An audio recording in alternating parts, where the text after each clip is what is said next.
এই দুনিয়াতে আপনাকে আমাকে, মানুষ পুরুষ হোক বা নারী হোক, ছেলে হোক মেয়ে হোক, প্রত্যেকজনকে আল্লাহ পাক রব্বুল আলামিন পরপারের কৃতি করার জন্য পাঠাইছেন। এখানে মুফাসসিরিন একরামরা লিখেন, হাদিস বিশারদরা লিখেন, পরপারের কৃতির মানে হলো দুনিয়ার জমিনে ভালো ভালো কাজ করবেন, নেকির কাজ করবেন, সওয়াবের কাজ করবেন। সওয়াবের কাজগুলা কেমন? সওয়াবের কাজগুলা হলো ওই কাজ যে কাজের মাধ্যমে আল্লাহ রাজি খুশি হয়ে যায়। আল্লাহ রাজি খুশি হলে কি হবে? আল্লাহ যদি রাজি আর খুশি হয়ে যায়, বান্দাকে দুনিয়াতেও শান্তি দিবেন, পরপারে যাওয়ার পরে তা হায়াত পর্যন্ত আল্লাহ পাক এই দুনিয়া পরিমাণ 10 দুনিয়া নয়, 1000 দুনিয়া পরিমাণ জান্নাতের প্রেসিডেন্ট বানায়া দিবে। ও ভাই হানত নপুনি বলে দিবে, হানত পুনির ইন্দি নটানে দিয়া লাগাই দি মাথা পরে দে ইভাতি হইলে তো ক্যাঁ কে করিব ডাক মালি মতো। এই জন্য মুসলমান, এই দুনিয়াতে আমাকে আপনাকে সকলকে ভালো কাজ, নেকির কাজ করতে হবে। আমাকে আজকে একটা বিষয় দেওয়া হয়েছে, রাসূল করিম সাল্লাল্লাহু আলাইহি ওয়াসাল্লামের জীবনী সম্পর্কে আলোচনা করবার জন্য বলা হয়।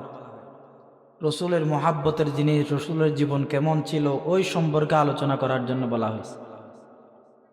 ইনশাআল্লাহ আল্লাহ পাক যদি তৌফিক দান করেন, তেলাওয়াতকৃত আয়াত এবং পাঠকৃত হাদিস দ্বয়কে সামনে রেখে অল্প সময়ের ভিতরে কিছু দিনই আলোচনার চেষ্টা করব। আল্লাহ পাক যেন আমি অধমকে তত্ত্ব সমৃদ্ধ আলোচনার তৌফিক দান করেন। আমরা পড়ি আমিন।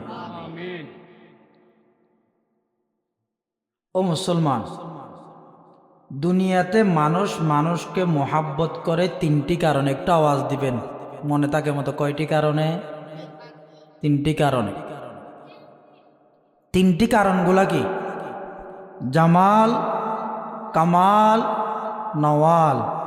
কারণ আপনারা বলবেন হুজুর এগুলা তো একটাও বুঝি নাই, কি আরবি হইলান হনব গাল দিয়েন না দোয়া উজ্জান। জামাল মানে হলো সৌন্দর্য, জামাল মানে কি? কামাল মানে হচ্ছে গুণ, গুণ। কামাল মানে কি? নওয়াল 3 নম্বর। নওয়াল মানে হলো দয়া। নওয়াল মানে কি? দয়া। 1 নম্বর কি হইদে? ইম বাদ দেন, আরবি বাংলা গিন হন। 1 নম্বর কি? সৌন্দর্য। 1 নম্বর কি?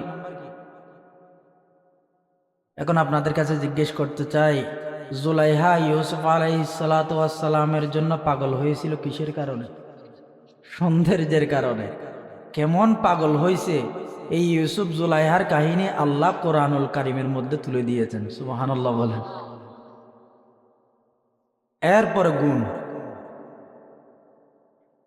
এখন আপনাদের প্রশ্ন হইতে পারে হুজুর,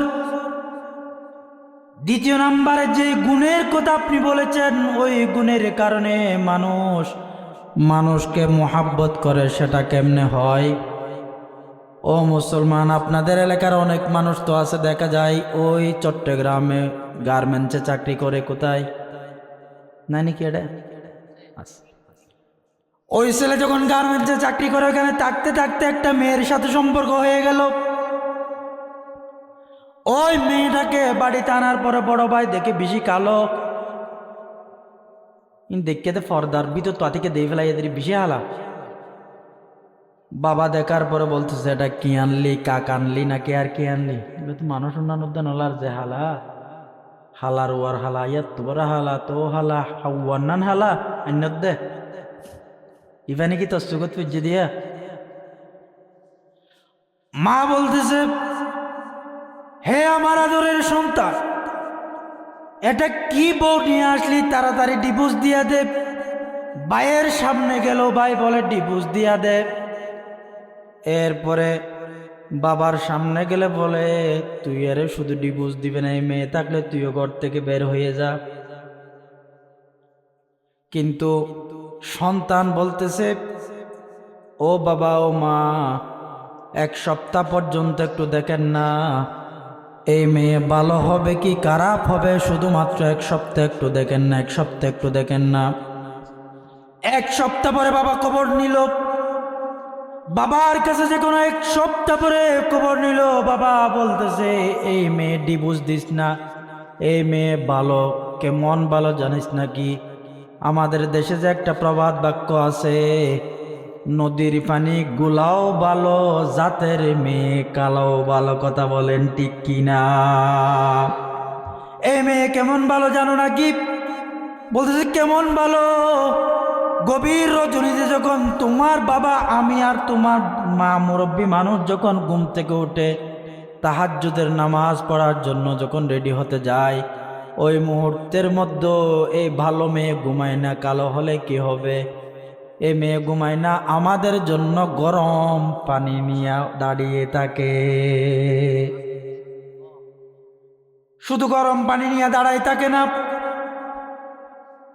নামাজ শেষ হওয়ার আগে আমাদের জন্য চায়ের ব্যবস্থা করে রাখে।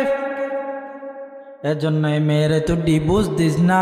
এই মেয়ের ঘর থেকে যারা বের হবে তারা অবশ্যই অবশ্যই আল্লাহওয়ালা বের হবে, দামি দামি মানুষ বের হবে, আব্দুর রশিদ পীর সাহ হুজুরের মতো সন্তান বের হবে, কোটাকালের পীর সাহ হুজুর আব্দুল হাই পীর সাহেবের মতো সন্তান বের হবে। বলেন সুবহানাল্লাহ। এখন বলেন মুহাব্বত হয়েছে কিসের কারণ?